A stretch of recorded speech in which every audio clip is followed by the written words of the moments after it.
Hello, hello, hello, and welcome to Salon London, well, Salon Lockdown for the Psychology of COVID-19 with Professor Stephen Reicher. I know a couple of people who are in the digital house tonight, so I just want to say hello to Pascal and Duncan in West London, Sylvia and Peter in North Yorkshire, Paul and Tess in Northern Italy, Pauline in Southwark, and Professor Catherine Loveday in Barnet. Hello, and you are very, very welcome. And if you'd like to comment and get involved, ask a question, get involved in the community of Salon, please do. We've got the comment section just there, and you can just get in and put your question to Stephen. If you don't know me, apologies. I'm Helen Bagnall, and together with Dickon Towns, who is now my producer, and Juliet Russell, we set up Salon London 12 years ago, and it's all about getting us together with academics and authors and their ideas, normally in a physical space, but since lockdown, in a lockdown space. And thank you so much for being here tonight on a Thursday evening.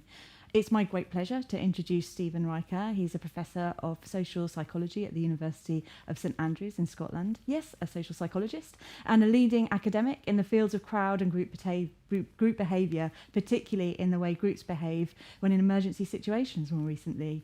Stephen participates in SPI-B, the Independent Science Pandemic Influenza Group on Behaviour, which is part of the SAGE subcommittee advising governments on behavioural science, the UK and Scottish governments. And he's also an active participant of Independent SAGE, advising the UK and Scottish governments. He's also one of the 4 co-authors of the book Together Apart, which is an extraordinary book, and I know I've sent it to people on the Salon mailing list, and if you want to get in contact, I can get Stephen generously said that you can have a PDF of the book. It's extraordinary. And the book really works to analyse the psychology of our behaviour during COVID-19. And we're going to be discussing that tonight for about 30 minutes, and then we're going to go on to questions. So please do send your questions in. Hello, Stephen. Hello. Hello, nice to see you. How is St Andrews? Well, I'm not actually in St Andrews, but I'm in Scotland, and it's lovely. It's lovely, clean air, Yeah. sensible government, beautiful countryside. What more could you want? And fine with. I know it's really hard to read about the people who are watching from North Italy or from in the countryside in Italy, as I know they are. So Stephen, I've got to say I have found it quite a challenge to get the bins out during lockdown. And so I really very much like your ambition to write a book about this most significant and constantly unpredictable world event of our lifetime whilst it is still happening. Well, I didn't have anywhere to go. I didn't have anything else to do. Well, I did. But you do realise, actually, a lot of our academic activity and rushing all over the place and, travelling around the world actually is not that necessary. And if you stay at home, you sometimes have more time. I'm lucky. I have a 16-year-old who can look after himself, got a bit bored, but can look after himself. So I didn't have to do parenting. I know many people, found it very, very far from easy. So I'm privileged, but I guess I then felt a responsibility to use my time usefully. Thank you. And how has the response to the book been? I don't know. You tell me. I will do exactly that. Well, we're going to discuss some of it this evening. So I guess my first question is, of course, it's very easy to understand why we need to understand why how the virus behaves. But why is it as important for us to understand how people behave?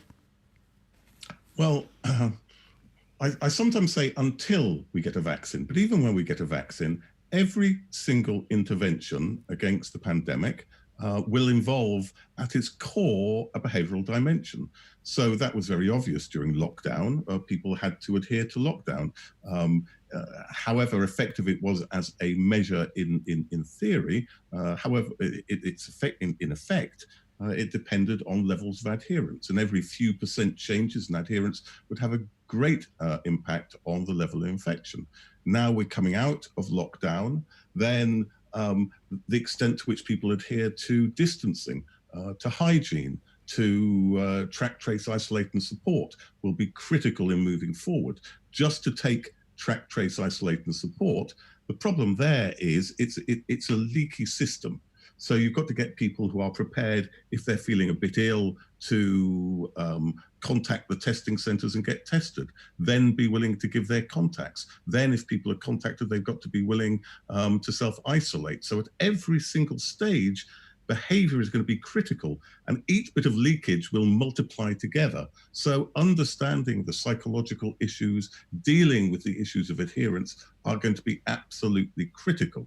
But the other point, of course, is that this pandemic is not only having an effect on our physical health, it's having a huge effect on our mental health, not only the anxiety of the disease, but of course, the impact of the measures we're taking against it, the impact of the what's going to come next in job insecurity and unemployment. So the psychological very much is absolutely at the core of this pandemic, and absolutely at the core to responding to it effectively. Yeah, I think so. And it's been really interesting how mental health has been absent from the debate so far, and it's something I really want to come on to, hopefully further on into our interview.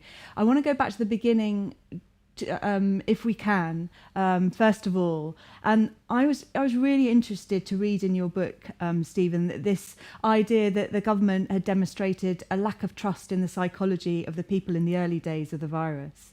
And I wanted you to explain what you mean by this and why it matters so much. Well, over the years, I've been involved in a number of government committees, often around how people will behave in an emergency. And within government circles, and it's not surprising, there is a rather paternalistic view that human psychology is fragile, that human beings are beset by biases, by frailties, by the inability to deal with uncertainty, the inability to deal with probability, and so on. And so they need government to look after them, to get them to behave in the right way, to tell them what to do. After all, if people could look after themselves, you wouldn't need government. So this notion of human frailty often leads to particular ways of treating the public, sometimes not giving them all the information they need, sometimes not involving them in the development of policy, sometimes being patronizing, or sometimes only being willing to give positive information because the assumption is that we'll crack with negative information, which has negative effects. Now, one of those negative effects is simply that if you don't treat people with respect, they won't respect you in turn. There won't be a partnership, there won't be trust, and there won't be adherence. But the second and possibly the more worrying consequence is this. The frailty assumption, the assumption we are psychologically unable to deal with difficult circumstances, and in particular, when there's a crisis, when there's pressure that we will crack, the so-called panic perspective, can sometimes lead you to not giving people all the information they need for fear they won't be able to deal with it. But when you look at the literature on emergencies and disasters, and you look at the factors that lead people to die in emergencies and disasters, it's not the overreaction of the public. On the whole, it's underreaction. It's not recognizing the danger in time and not trying to get away until it's too late. And why do people underreact? Often because they're not given the information they need. So the danger, as I say, about this frailty perspective is it leads you to do things which makes things worse rather than better. So I would start from the adage that on the whole, trust the people, treat them as partners, and you will be surprised, as indeed the government were surprised during this pandemic, about how they'll react. That's fascinating. And so if I've understood it properly, as there is this idea that the government tends to think of us as psychologically frail, it meant that this was one of the factors why the government was slower perhaps to implement lockdown than they perhaps were being advised to, for fear that we would get fatigue, because that would be something you would expect people to experience, fatigue in lockdown, if they were psychologically frail. Well, exactly what happened is rather murky. Okay.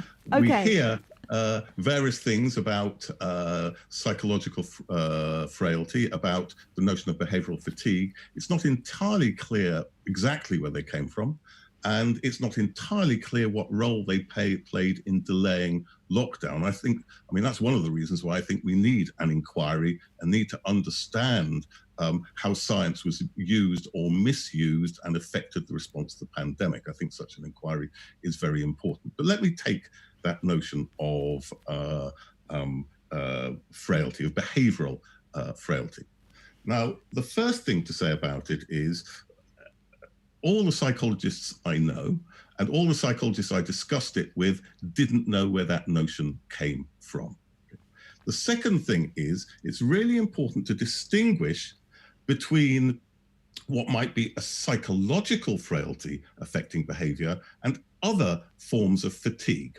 So, for instance, there's quite a lot of evidence that in pandemics, so within the H1N1 pandemic a number of years back in Singapore, if people stopped feeling anxious, stopped feeling there was a problem, then they would cease to abide by the restrictions because they didn't believe it was worthwhile. People only do something if they believe it was worthwhile. So you need clear information about danger. And secondly, you find that, yes, people do find it hard to keep to restrictions, and that was true under lockdown. But again, it wasn't psychological, it was because it was practically difficult. For many people who were in precarious positions, it was hard to stay under lockdown and at the same time to put food on the plate. That was even more true in poorer countries, for instance. So the point then is that if there is fatigue, often it's due to failures to communicate the danger and failure to give people the practical support they need to abide by the restrictions. It's not psychological weakness. And to call it psychological weakness, in effect, is to project the failures of government on the failure of our psychology. It's to misattribute where the problem lies. It's to allocate blame from where it actually lies. So I think the problem has not lain in our psychology. It hasn't lain in the frailty of the public. In fact, if anything, the heroes of the piece thus far have been the public. The faults and the problems have been very much, I think, in the information we've been given about what's going on. And I think that's a particular problem at the moment. And secondly, in terms of providing the support that is necessary so that when government says we're all in this together and we'll all abide by lockdown together, to make sure actually that is true in practice and everybody can afford and has the resources and support they need in order to do what is asked of them. Yeah, because when you look at the figures and you look at the compliance figures, I think you quote one report that said 92% of the country supported lockdown, with even 50% of that were experiencing hardship in order to do it. I mean, absolutely. That is a heroic effort, 92%. I think those are your words. Sorry, yes, but why isn't that the headline story of our experience with COVID? Well, a number of points about that. I mean, first of all, you're completely right. So the figures, there are different figures at different points in time, but roughly 90% of people largely abided by lockdown. Many people going further, actually, than what was asked of them and not going out at all. Not because it was easy.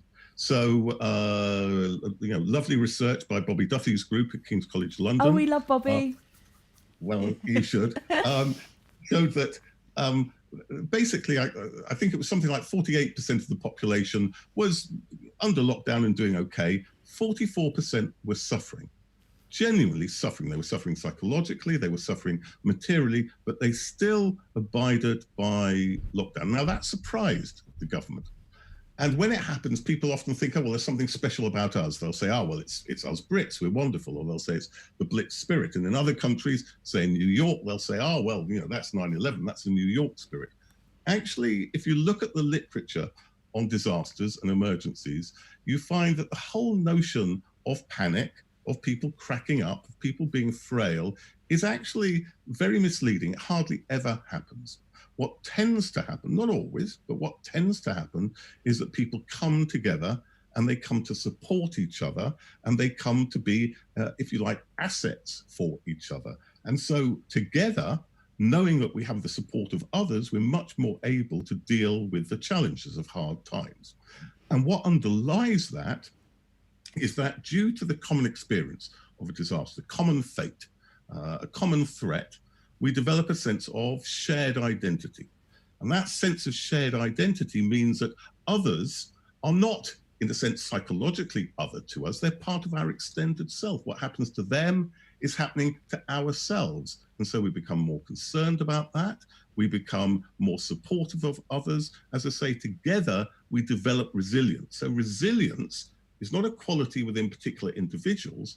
Resilience is a collective quality when people come together with shared identity. And as I say, it's been magnificent of the public, right? But not just the British public. People have been magnificent in many different countries. One of the great ironies for me of the pandemic has been, in many ways, there's been an inversion of leaders and followers. If you look at the arguments about going into lockdown, in many ways, the public was ahead of the government. When it came to the economic support that was necessary so that people could actually abide by lockdown, in a sense, the government kept on saying, oh, we'll do this little bit. And people said, that's not enough. And they did a bit more. Again, the people were leading.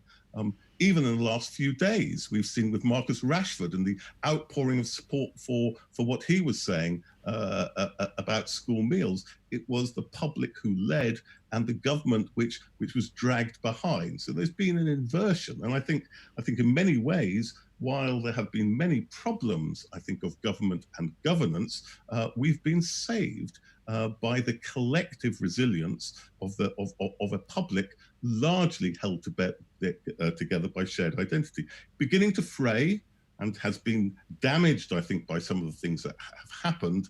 But to the extent it's held firm, it really has been the most precious asset we've had. Oh, and it's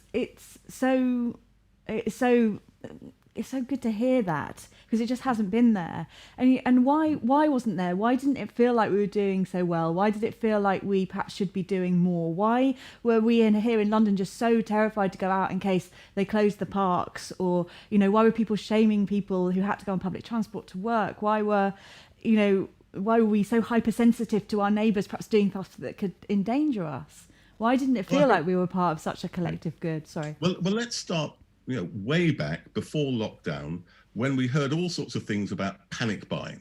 We heard all sorts of things telling us that everybody else was rushing out and being irrational and buying everything up. Well, the first thing to be said about that is that when we waited for a moment and looked at the figures, it showed a very small minority of the community was actually doing that. That's number one. Number two, to the extent they were doing it, it wasn't because they were panicking and irrational. They were doing it in part because they were told, look, we're about to go into lockdown. There are going to be scarce goods. Everybody else is buying things, so you might as well. Perfectly sensible thing to do, given the information we had. And the third point is that if we then had shortages, it was not so much due to huge amounts of excess buying. It was due to the just-in-time supply systems which we've developed over the last 10 or 20 years, which means if there's any spike in demand, the system collapses. So again, we blamed on human psychology what was a systemic problem. And the other point is this. For the media, to show a picture of loo rolls in Tesco's is hardly a headline. To show people fighting over loo rolls or to show empty shelves, that is a headline. So the violations are far more newsworthy than the non-violations. And there's a very simple process which people talk about, which is the availability heuristic. It's nothing actually particularly obscure. It's what we believe about the world isn't what is in the world, but what we're told is in the world. And if the media finds certain things more newsworthy than others, it will distort our understanding. So very few people were panic buying. The papers were full of panic buying. Or again, during lockdown, another example, we were told all these things about COVIDiots, going out and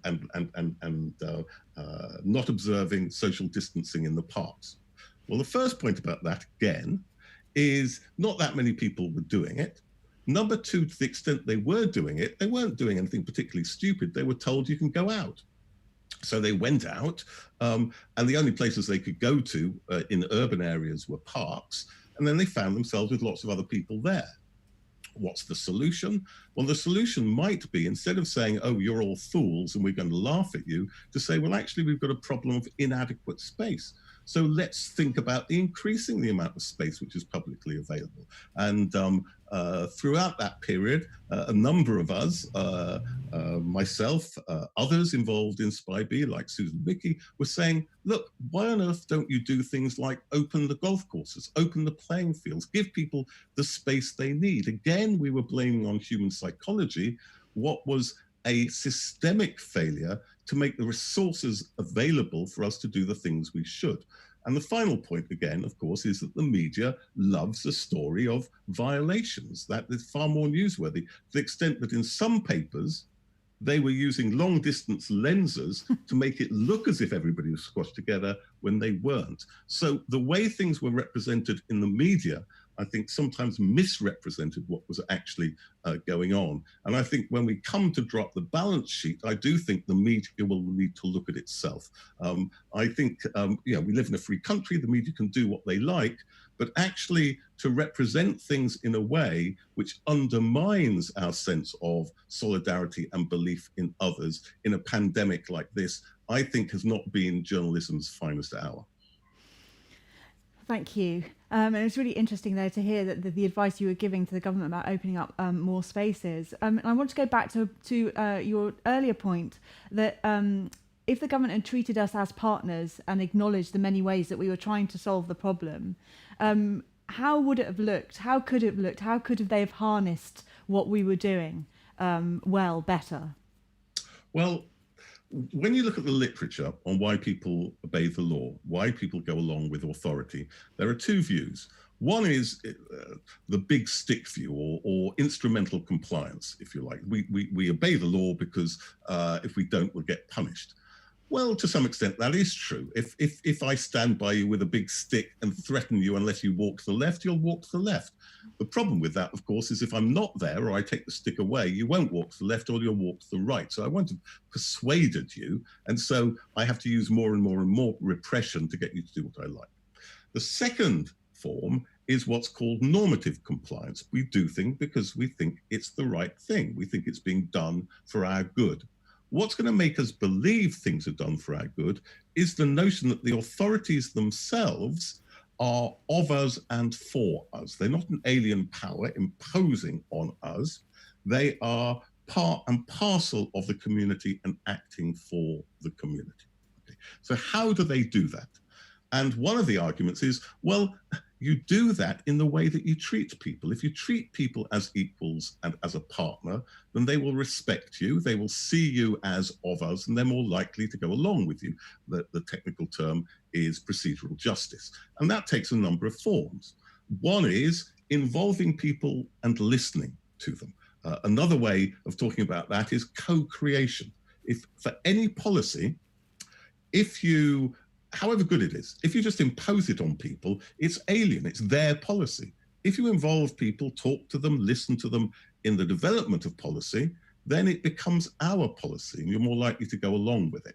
Second thing to do is to be open and to be honest about problems, about limitations, about flaws, not to try and hide unfortunate truth from us as if we're children, but to treat us as partners. A third is to show respect to people. A fourth is to yourself abide by the same rules that you impose on others. So a whole series of factors are going to be really important. Now, let me illustrate that by making a contrast between the situation in England and Scotland with schools. So what happened was that in England, the government announced suddenly that we were going to open schools, right? Didn't have any dialogue beforehand, didn't talk to people, it imposed it, right? It imposed it in a way that the stakeholders, the parents and the teachers felt alienated and got into an argument with government. It was imposed quickly without preparation as well. And the consequence has been that things have been set back. Schools that were going to open in June, it's not going to happen in September. In Scotland, Scotland's been much more cautious. It's moved much more slowly, but it has involved parents and teachers in discussions. It has prepared things in advance to make sure that schools are ready and people have trust that they're going to be safe. And the irony is, because of moving more slowly, the schools are now going to open earlier in Scotland than in England. So I think that's a rather nice example of how these principles work. But the bottom line is this. If you want people to go along with you, treat them as a partner, treat them as one of us, treat them with respect, and that respect will pay off. And yet And that's yet another reason why this psychology of frailty is counterproductive, because it leads you to treat people as if they're not partners, as if they're not equals, as if they can't be trusted, as if they're children. And that way you alienate people, you lose their trust, and you lose your ability to actually influence and lead them. Fascinating. Thank you, Stephen. There's so many questions. I feel we could do a whole other salon on why the government can't treat us or doesn't treat us as a partner. But I don't know if we can do that today. I'm sure there are many people in the audience who have many answers. We might hear from them later. It might be a panel. But you mentioned policy and government there, and I do want to come on to leadership in general, and talk a little bit about that. I mean, in the book, you look around at leaders from around the world, and precisely you've just said, what has made some leaders more successful in their attempts to recruit the energy of others to their cause? Does it relate? Yeah, sorry. I feel as if I'm on a panel show now, because I'm going to do a plug. So, books are a little bit like London buses. It takes ages for any to come along, and then they come along all at once. So we've just completed the book on the pandemic, but we've also completed a book, myself and a number of colleagues, that we've been working on for years about leadership, which is going to come out on the 30th of this month. So we're very excited about that, because leadership is one of the things that really interests me. And let me just make a very simple point about leadership. Many of the classic models of leadership, what you might call the great man theories of leadership, and they are theories about men, they are, because most of the leaders are men, and it's a very masculine way of looking at the world, is that leaders are different from us. And what makes great leaders is precisely the ways in which they differ from feeble human beings like you and me.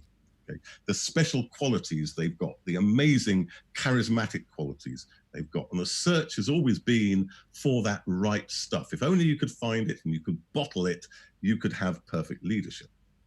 And not only empirically has that search for the right stuff failed, it's been like a search for the Holy Grail. It really has. There've been thousands of studies, and at best, they have a very, very small relationship to overall leadership success.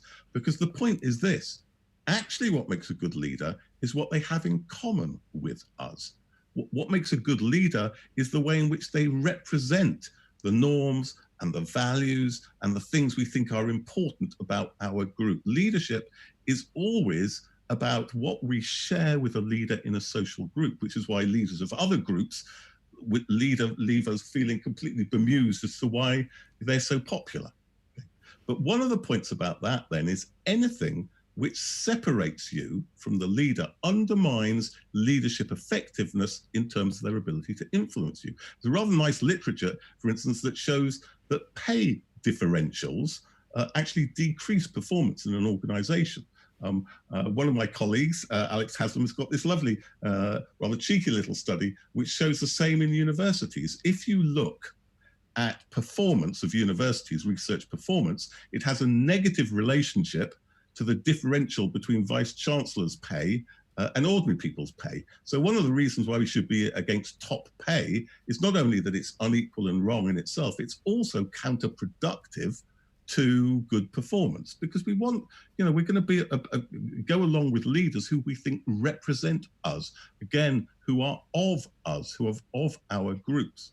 And equally, if we do things which separate ourselves, one rule for us and one rule for them, we catastrophically undermine that sense of common group membership, which is at the root of effective leadership and effective influence. And I think one of the things we've seen in this pandemic is that in some cases, the leadership has been exemplary. If you look, for instance, at Jacinda Ardern in New Zealand, in all that she does, in the way she talks to people as if she's talking to equals. She doesn't talk down to people. Her manner, the way she dresses, the way she's not embarrassed about being an ordinary person, an ordinary mother, and so on. And also the language she uses. She uses a language of inclusion.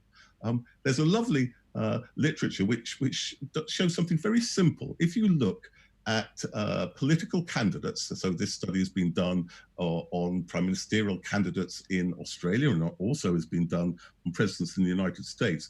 Those who talk in terms of we and our more are more likely to be elected than those who talk in terms of I and in terms of me. So leadership is an us thing, right? It's about being of the group and acting for the group.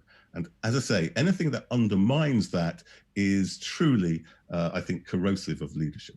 Yeah, it's really interesting. In your book, you have, it's only a tiny thing, but you have the text that went out in Australia and the text that went out in New Zealand the night before lockdown. And I found myself really staring at the New Zealand one because you feel so cared for. It's really kind of like thought through, where the Australian one just feels so like you're on your own, really. Get on with it.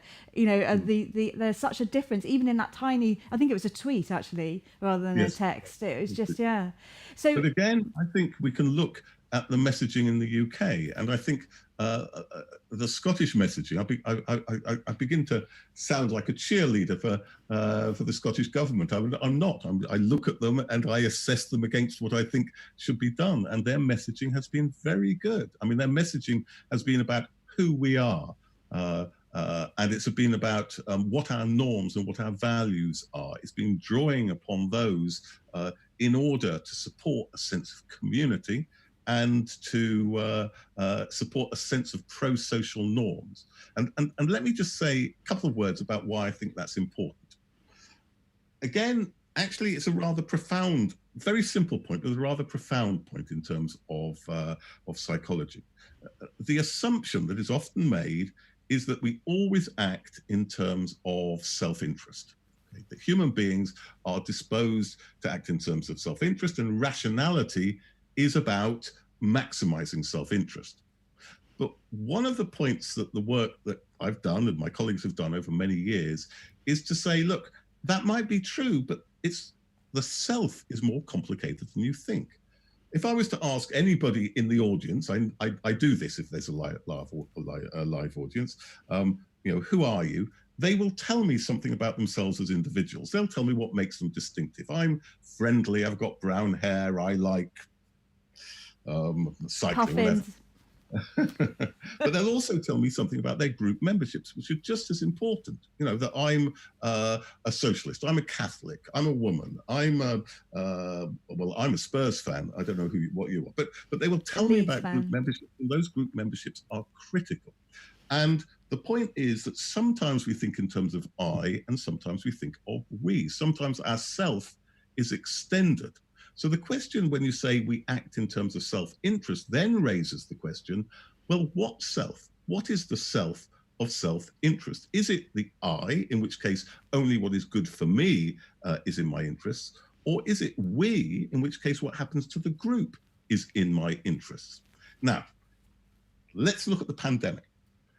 If people were acting in terms of individual self-interest, if you're a young person, you're healthy, right? Then actually you're very unlikely to get very ill by going out, and staying in is going to be a huge pain. So in terms of individual self-interest, you might say, well, actually, my interest lies in breaking lockdown, and lockdown wouldn't work. But if you act in terms of collective self-interest, what's good for us, what's good for the community, if people are thinking of themselves in communal terms, then going out is very bad for the community, because you're going to kill people. You're going to kill vulnerable people in the community. So a critical factor in adherence is the extent to which you nurture that sense of shared identity, that we feeling, and get people to behave accordingly. Good leadership is about nurturing and building an inclusive, and it's very important that it's inclusive, an inclusive sense of membership. And actually, empirically, again, when you looked at the factors that led people to abide by lockdown, it was less individual interest than a sense of community. We're in this together. We want to come out of this together. Again, that came out of some really nice work from the LSE, from Jonathan Jackson's group at the LSE. So that sense of shared identity, that sense of we-ness, is absolutely critical to adherence. And Andrew Cuomo, the governor of New York, put it beautifully. He said, look, this isn't about I, it's about we. Get your head around the we concept. In many ways, our book is aimed to help people get their heads around the we concept and why it's so important. And so this is why this whole reason of leaders like Boris were, who attempted to see themselves as an exception, in the early days of shaking hands, of the difficulty is it's going against this idea that we're all in it together. And that, making yourself an exception to the rules that we're all having to follow, the damage that's done, is that right? The damage is that your leaders are then working against this idea of collective self-interest and this extended we, that we're all in it together. Well, Boris Johnson's leadership uses a technique which was effective in some contexts, but is actually counterproductive in the present context. You see, like many populists, he benefits from a skepticism about politicians. And he seeks to be the anti-political politician. He seeks to tell us, I'm not like the rest of them. I'm not like all these clones in their, who are well-dressed in their suits and their ties, who are terribly polite and say the right thing all the time. I'm a bit chaotic and I'm messy and my hair's all over the place. I'm a non-politician. When the categories are the people against politicians, then politicians who violate the rules of politics, who are anti-political, actually become one of us. And his populism was precisely that. He cultivated a sense of being chaotic and disorganized. And the fact that he is chaotic and disorganized and incapable of detail were all rather powerful ways of saying, I'm not a traditional politician. However, in this pandemic, the categories are very different. They're not about politicians versus the people. They're about bringing a community together. And the shtick that works for him in that different context doesn't really work in this context. And there's another point, which is that to get elected, perhaps you have to say, I'm one of us. But to stay elected and to be effective as an elected leadership, you not only have got to be one of us, you've got to be able to deliver for us. And that I'm chaotic, I don't have an eye for detail type of persona is the last thing you need in a disaster, because it means he's not on top of the detail. He doesn't know what's going on. He's not able to bring together a strategy. He's so desperate to be like the benevolent parent who gives us good news that he's not prepared to face up to the realities. So what served him very well as, if you like, an insurgent and an anti-political insurgent is completely counterproductive in a national crisis where you need to bring the country together and where you need actually not only good presentation, you need good strategy to get us out of this mess. And that feeling that there isn't good strategy, or that the leader isn't on top of the details, that leads to a feeling of feeling psychologically out of control, so that you're almost like carrying the burden yourself for for behaviour. We need leadership. In a crisis, we need leadership for a number of reasons. As I said, we need a leadership to bring us together as a community. We need leadership to produce clarity. And as you say, to give people a sense of control and a sense that if they act according to what they're asked to do, it will bring an actual result. So, very much, I hope our leadership will be strong. I may or may not like the government we've got. They're the only government we've got, and therefore we've got to do everything we can to help them to lead us out of this mess. And I very much hope that they will. Did you think that a couple of questions have come through that mentioned Dominic Cummings, so I'll wrap them together. But do you think that the Dominic Cummings event or situation, do you think that further damaged our ability to do what is needed to successfully move through the situation with COVID-19? Well, let me distinguish two things there, because I think it's very important to do so. Did the Cummings affair undermine trust? The answer is unambiguous. Yes, it did. Whatever people think about the rights and wrongs, there might be some people who still believe that it wasn't breaking the rules to drive half the length of the country and to drive to Barnard Castle to test your eyesight. Some people might believe that. I suspect I'll never persuade them. It's a matter of opinion. But what is not a matter of opinion, and the evidence is completely consistent, is that there's been a catastrophic drop in trust in government. In fact, actually, on my deathbed, I think I will remember the moment where the Daily Mail did a poll, and they asked how many people thought that Boris Johnson was right to back Dominic Cummings, and the answer was 13%. And because I tweeted about it, they asked how many people agreed with me that he'd undermined trust, and 68% agreed with me. So in the Daily Mail, to beat Boris Johnson by 68% to 13%, I never thought I'd see in my lifetime. And I now like to think of myself as the unofficial Prime Minister of the United Kingdom. But anybody's going to quote that, that's a joke, incidentally. Honestly, it's a joke. But as I say, there is absolutely no doubt at all that the Cummings affair undermined trust in the government and undermined the influence of government. But that's different from answering the question of how it impacted behavior. Because one of the reasons why people were adhering to things was not because of the government, it was despite the government.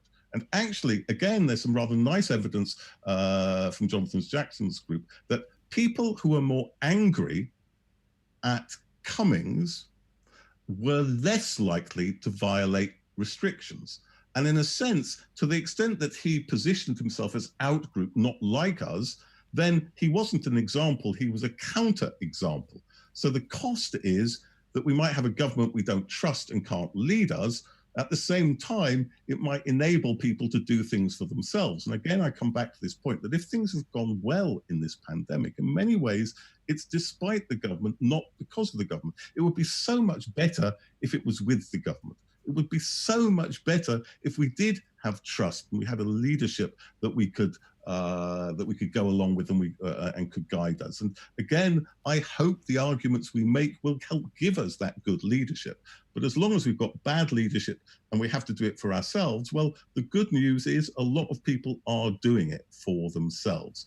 So the short answer is that the Cummings affair catastrophically undermined the trust and the influence of the government, but they didn't necessarily undermine adherence because people were doing it despite, not because of the government. Okay, thank you, Stephen. I think that is an answer to Carol and I think Fiona's question. Hello, Carol. Hello, Fiona. I think we've covered your questions. There's a question from Jill. Hello, Jill. I didn't know you were in the house tonight. Hello, hello. This really interesting, and I know it's a really contentious issue right now. So I wanted to ask you. She says, if we now have a shared sense of identity, why are people so loath to wear a mask when they go out so they don't potentially pass the virus on to others? Well, I think, one of the things we need to think about are the nature of social norms and how can we work on those social norms. And it's perfectly true that social norms, on the whole, are against wearing masks. I was acutely aware today, I went into my local shop and just before I went into it, I stopped to put a mask over my face. 6 months ago, a man going to a shop, pausing, putting a mask over his face and then going in would be treated in very, very different ways. So clearly these things have particular meanings, but those meanings are not set in stone. So for instance, sometimes people will say, oh, well, it's a cultural difference, you see. They'll say, oh, well, in China, they wear masks and we don't, and we never will in this country. But that's a terribly essentialized notion of culture and terribly ahistorical, because actually the Chinese didn't wear masks. Actually, it was a campaign by the Communist Party, in part about notions of modernization and health, which led to norms of mask wearing. So the culture changed. It was a function of leadership, and it could be done here as well. And what we need to do is to begin to think about how we might reconfigure those social norms. And I think, what we would need is very good and very clear messaging around it. Because the interesting thing about masks is this: to some extent, they protect you. Not that much, because microparticles can get through the types of masks that most of us would wear. We wouldn't be wearing surgical level masks. On the whole, they protect others. So the interesting thing is, if properly messaged, then wearing a mask becomes a symbol that I care for others. And in fact, that's exactly how it works in China. We need to change the meaning. And to change the meaning, we would need determined, consistent, and good messaging from our leadership. And again, I think it's one of the areas when more work needs to be done.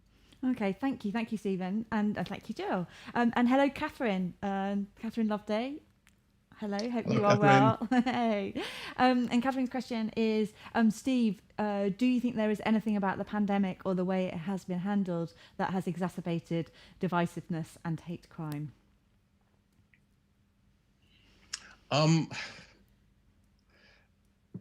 The question, I mean, it's a really good question. And Brilliant it's a really question. Thanks, Catherine. complex question because it actually goes to the core of the issue. So, as I said earlier on, what you tend to find from the literature on disasters and emergencies is that there is an emergent sense of shared identity, but it's fragile. And often when you look at the history of a disaster, I mean, so for instance, work has been done by the group at Sussex, John Drury, who's done actually far more work on emergencies. And I should say that when it comes to emergencies, John's the man, not me. And some of his students, including Evangelos and Dodis, lovely work looking at how shared identity develops over time. And often the actions of authorities can undermine that shared identity. Perhaps in the rescue efforts, they favor one group or another, and so on. So it's fragile, and it can be nurtured by good leadership, and it can be undermined by bad leadership. And that bad leadership can be problematic on a number of levels. The first level it can be problematic is rhetorical, just simply in terms of talking about an inclusive sense of us or a divisive sense of us and them. Trump is a superb example of being particularly divisive. I think Johnson's comments at the weekend, which suggested a them and us, a culture wars around statues, was deeply unhelpful. So some good things have been said and some bad things have been said. But of course, it's not just a matter of rhetoric, because creating a common category in language is no good if the reality in your experience is very different, if we're divided. Now, I think the government did just about enough to keep us together with the furlough schemes, with the schemes for the self-employed. Again, in part because the public demanded it, but they did enough so that in practice, people could just about abide by the restrictions. It was difficult. I don't know how many people watching saw the day after the Cummings press conference. There was an item on Channel 4 News, which in many ways I thought was the most powerful thing I've seen in the entire pandemic. And it was about a black family, a single mother, 2 kids, 11 and 3, that the mother got COVID-19 and was helpless, that the 11-year-old was looking after the 3-year-old, that they had so little money that their food was watered down baked beans. And yet still, they showed the resilience and they showed the strength that Dominic Cummings couldn't show in those circumstances. I mean, they were really quite extraordinary. So people could just about do it, but they were under severe stress. And the problem is that if in practice, people can't act in the same way, then all the rhetoric in the world would do no good. If people can't afford to stay at home, then you will be divided. So I think we did probably just about enough that held us together for a period, but now I fear that that's changing. These schemes will change. Let's think, for instance, about the track and trace system. If you ask people to be tested, to reveal their contacts, and their contacts then to self-isolate, that's a really difficult thing to do. It's a difficult thing to do because, first of all, you'll probably be feeling well if you're contacted. Secondly, you're being asked to self-isolate precisely at the point that others can go out. And thirdly, it's not for yourself. You don't benefit from self-isolating. You help the community because you're not going to infect them. Now, how can you ask people to do that unless you give them the support that's necessary to do that? How can you ask them to do that if there's a detriment to them financially? How can you ask them to do that if they live in crowded households or multi-generational households? You need to think about the support that you give to people. And one of the problems that there's been in the debate about track and trace, is that people have forgotten the material issue, the material support that we need to give people in order for them to be able to do things. So to me, the first thing in any policy is to say, what do we want people to do? Let's not start from the premise that they are weak, stupid, and lack will. Let's start from the premise, which is what the evidence shows, that they're actually highly motivated, and let's look at how we can support them. Let's have an approach which is about facilitating people to do the things that we ask them to do. And I'll just finish with this. Again, it's a piece of research, and I thought it was a very powerful piece of research that came out in the midst of lockdown, which showed that poor people are 6 times more likely to break lockdown, and Black people 3 times more likely. Not because of motivation. Their motivation is exactly the same. That's not the point. The point is material. It's about support. So I would give the government 7 out of 10, 6 or 7 out of 10 for the rhetoric. I would give them about 3 out of 10 for the support, and things are getting worse. And unless we do something about the support, then the critical intervention at the moment, the track and trace intervention, will not work. Thank you, Stephen. It's powerfully put. And thank you, Catherine. It's a superb question. And hello. I should say, it's always the people who you think of as your friends who ask you the really difficult questions. Of course. That's why everyone's here. Yes. Yes. You've just got to come up with the answers, Stephen. It was really interesting to hear you talk about things changing, because I think this leads on to Helen G's question. Hello, Helen. I think you were also digital. Hello. And she says, Stephen, what's the psychology of coping with a pandemic in the medium to long term? How different will our approach need to be? Well, one of the things is that I think clarity of messaging is absolutely critical. You see, I go back to this notion of fatigue. I think that human beings, and there's quite a lot of evidence that human beings are pretty resilient and can put up with hard times for quite a long time. Sometimes people even relish challenges if by overcoming them, they assert their membership of particular communities. It might sound very different, but we did some work on a very grueling mass festival in northern India, where elderly people bathe 5 times a day in the Ganges, sometimes before, well, actually every day before dawn, even when the water is virtually freezing. And it's a real ordeal, but in doing it, they assert that they are true Hindus. That notion of ordeal actually is was a very powerful notion for many years. We've rather forgotten it, but I think people can be resilient in those terms if they understand why. My real fear is that we did have a reasonably clear overall message during lockdown. We were told that unless we observe lockdown, then the infection will spike, the NHS will give way, and huge numbers of people will die. Okay? But the messaging now, there's no overall view. There's no overall mental model or social representation of what's going on. It's more, everything's relaxing. Okay? Everything's becoming easier. Happy Monday. We're going to stop doing this and stop doing that and stop doing the other. And there isn't the clarity that actually that's not true. We are still in the middle of a deadly pandemic.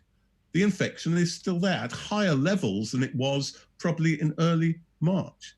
And if we relax, or if we become less vigilant, then it will spike again, and many, many people will die. People forget that if you look at the Spanish flu pandemic of a century ago, it was the second and third waves that killed many more people. Oh. And what's changed now is that what's happening is that we've changed strategy. And the metaphor I use is it's a bit like, if you're in a conflict and you're being attacked every night, the bombers are coming over every night, you don't know where, everybody's got to get in the bunkers to stay safe. But once you discover radar and you know where you're going to be attacked, you can see where the attack is coming, then you can target your response accordingly. Not everybody needs to hunker down. So we're changing to a targeted strategy, but it will only work if we maintain vigilance, if we maintain social distance and physical distance. Actually, we shouldn't maintain social distance, we should maintain physical distance. If we increase hygiene standards, if we abide by track and trace. And unless we have an overall understanding of that danger, rather than this rather inchoate good news bonhomie, which we get from the government and which we get in the messaging, the real danger is that we will fail in those targeted strategies and things will increase. So my real fear, again, it's not a psychological issue of weakness. It's the importance of an absolute overall clarity of the situation that we're in and the need for continued or even increased vigilance as the quid pro quo of coming out of lockdown. That's where the dangers lie. They don't lie in the frailty of the human psyche. That's not our problem. Got it. Actually, really interesting. Helen's question really does kind of bring into sharp focus this idea that it's not going away. And, I want to just ask one or two more questions before we come to a close. But, I think we have to talk about mental health, and a question's come in from Marina, one of our Salon members. Hello, Marina. And I see Matthew's there as well. Hello. And Marina's got a question about mental health. I'm going to broaden out a little bit. We have spoken a lot about people's physical health, but I want to talk about people's mental health, and that really wanted to understand from you as an expert on groups. But as this goes on, how much is being cut off from the usual groups that we are part of and that sustain our good mental health? How is that going to affect us, and why hasn't this been discussed by government? Well, I mean, my wife is a clinical psychologist, and so I'm very aware of the mental health issues, but it's nothing new. I mean, it would be interesting to count up how many times over the last 10 years we've been told we must make a priority of mental health. I mean, it seems like every Tuesday we're told mental health will be a priority. I remember Nick Clegg used to go on about it at great length, and others go out, and it never, ever happens. And similarly, at the moment, we are told, well, mental health is a huge issue. There's going to be a tsunami of mental ill health. Quite right. But yet again, it seems to be the Cinderella. We're going to have all sorts of problems. We're going to have problems of people who are traumatized by what's happening, during the pandemic. We're going to have the mental health problems of those who are vulnerable and remain shielded. We're going to have mental health problems of people who are anxious about losing jobs. And absolutely, it's an absolute priority. I just want to go back, though, to one other point I was making earlier, because it's another dimension of the group psychology, which we write about, and which at least gives us some hope. Because just a moment ago, I corrected myself. I used the word social distance when I shouldn't have. One of the paradoxes of this pandemic is that being physically close is likely or liable to kill us, or at least give us the infection. So we need to stay physically apart. On the other hand, being socially isolated from other people harms us as well. Right? And there's some lovely evidence from my co-authors in Australia. They look at health risks. And if you compare, for instance, isolation to smoking 20 a day or drinking or having a bad diet, you get people to rate them and they say, oh, well, no, the most important things are, of course, smoking and drinking, a bad diet. Actually, the most important thing is social isolation. Social isolation is more likely to kill you than is smoking or drinking or bad health. But the good point side is that if people feel socially connected, and if they feel part of social groups, so even strangers who are part of those groups they think might support them, that's an incredibly powerful prophylactic to health. So I'll give you a couple of examples I really like. That number one, when you retire, if you lose 2 social group memberships, the chances of dying within 2 years are 16%. Okay? And these social groups could be a choir, could be all sorts of anything. Yeah. Being a member of Salon London, whatever. Yeah, absolutely. Join Salon London. Very good idea. It's good for your health.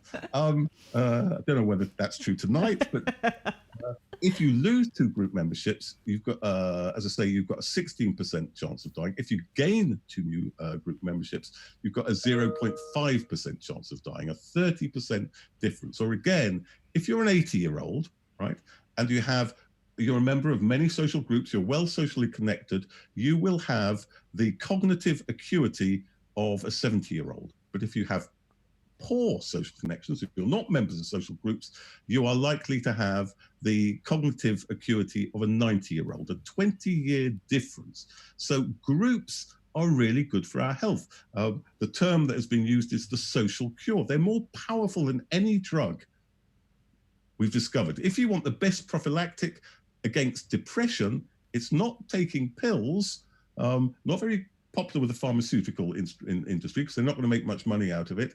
It's being a member of social groups. So the question then is, how do we keep people socially connected? How do we keep people socially together while physically apart, which is why our book is called Together Apart.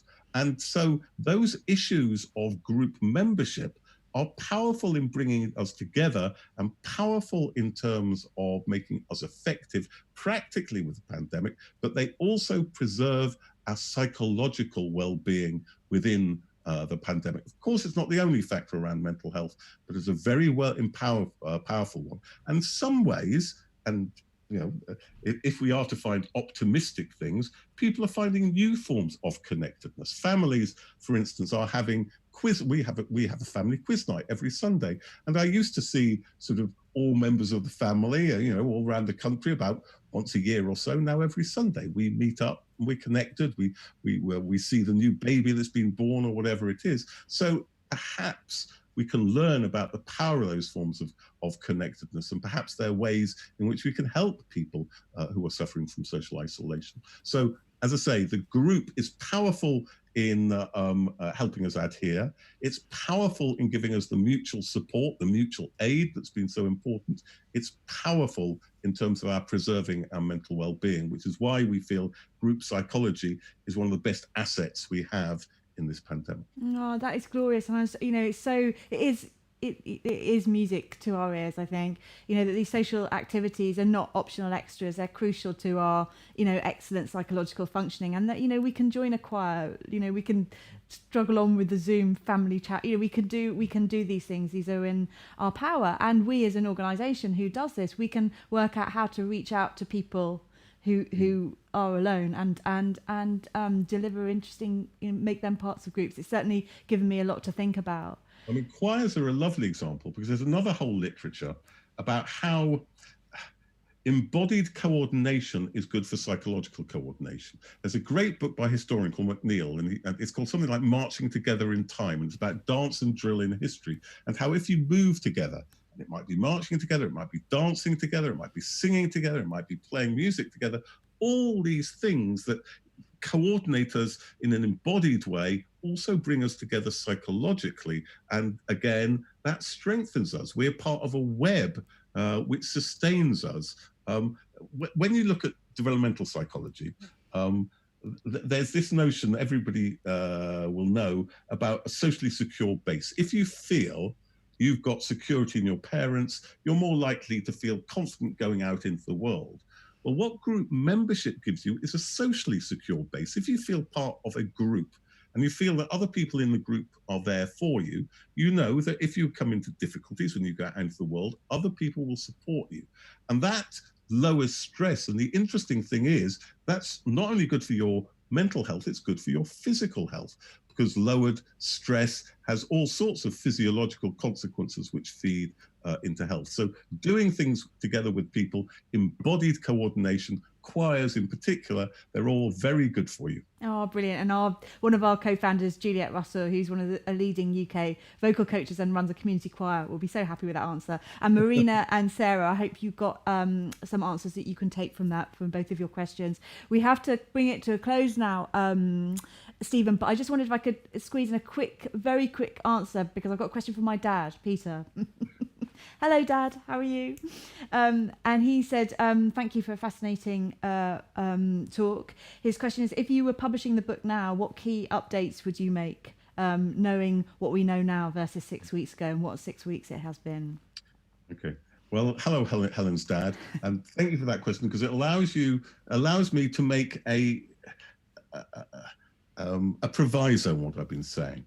Because group psychology, in many ways, you could argue is like dynamite, in that it's incredibly powerful, and it can be incredibly socially constructive. After all, Nobel, invented dynamite because it helps in the construction industry. It helps us build roads and it helps us build bridges and so on. It can, of course, be used in an incredibly destructive way, as we've discovered in the last 2 centuries. So I'm not saying that group psychology is always good. I'm saying it can be good if that power is used constructively, and it can be used destructively. And the way it's used destructively is to change from an inclusive we to a sense of we and they. And in particular, when you set up particular other groups as a threat or a danger to our society. And when that happens, actually the worst of behaviors come out in pandemics. Because historically, yes, we find lots of examples of good behavior in pandemics. We find appalling examples as well. In the Middle Ages, during the Black Death, there was huge amounts of anti-Semitism because Jews were blamed for the Black Death. On one day alone, on St. Bartholomew's Day, 1349 in Strasbourg, 2,000 Jewish people were burnt to death. 5,000 Jewish communities were destroyed.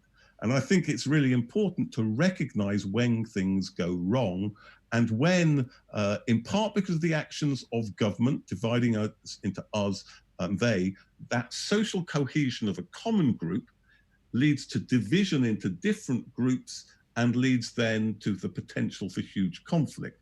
So I think we talk about that in the book. And we warn against complacency, that so far, at least in the UK, we haven't had that social discord. We hadn't when we wrote, but we looked at the conditions under which it might happen. And we've seen that happen in the United States. So I think what we warned of as a possibility, we would now have the opportunity to be able to analyze much more openly and show that the importance of building a common we is not only because of the positive it brings, but because of the absolute destructiveness that comes about when you divide a community and certain people are placed outside the community and certain people aren't given the material support they need to be fully part of the community, and still worse then when you start blaming people for not being able to abide by restrictions. I think that would have slightly greater prominence in the book if we were writing it today.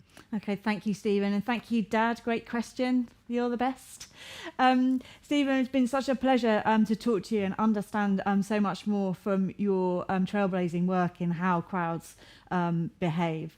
Thank you so much. And I can say, finally, the book is free to download. So if it's possible to put up the link, it's about to come out in hard copy. I do feel terrible. I feel like, as I say, on the chat. No, I can say this. I can say But it is free. And if you buy the book, all money is going to go to save the children. So we're not making anything out of it. I just hope it will be valuable to you and that you'll be able to use it practically in whatever walk of life you're in. Yeah, absolutely. I think we sent it out to all of our list, and we can put it on our website and on our Facebook. And if anyone can't find them anywhere, email us and I'll send you a link to the book. And no problem.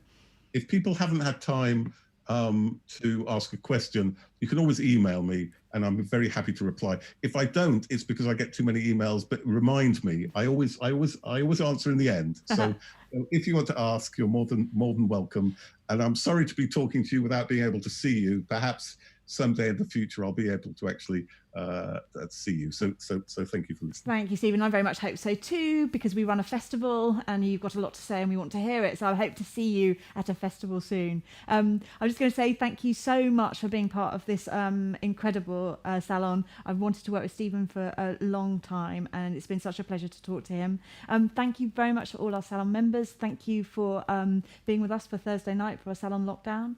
And as Stephen says, please do get a copy of his book. There is a free PDF available if you'd like it, or it's being sold by, I think the publisher is Sage, and all the profits are going to Save the Children. So if you want to do that, it's an option too. Thank you.